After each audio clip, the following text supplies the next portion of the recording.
You need to understand their challenges from a local perspective.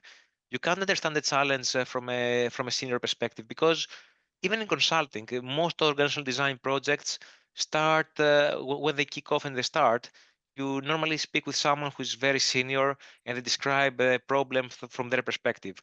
But when you speak to people at the local level, you immediately understand, oh, that isn't actually the issue. It is part of the issue, but there is a bigger issue here. So I think practicing active listening is always important and it can lead you towards the right direction. And you have to be flexible.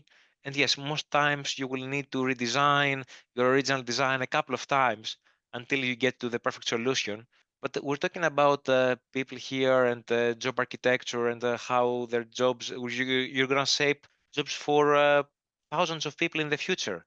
So when you need to be cautious when it comes down to that, and you need to be active, you need to be flexible and listen. OD practitioners are playing a really important role, aren't they, between bridging the kind of local experience and operational reality and that kind of strategic ambition. So it's been able to work in both worlds and create that bridge, I guess. And I think that this is the point where you need to be very persuasive. You need to actually influence people because after you get the local perspective, you need to share that local perspective to your senior stakeholders because most of the times when you're in consulting, the senior stakeholders are the ones that are actually funding your project. They are the ones that are giving you the job to do in their organization.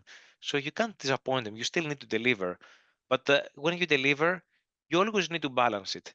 You can't actually, fully take one side and implement the project like that, because I'm sure that if you look at organizations that have implemented such projects top down, most of those projects probably failed a couple of months later because of employee engagement or because of poor performance and bad results. You need to combine both. This is something I really enjoy. This is something I love in my current role. And how have you got any tips for people who kind of find that challenging?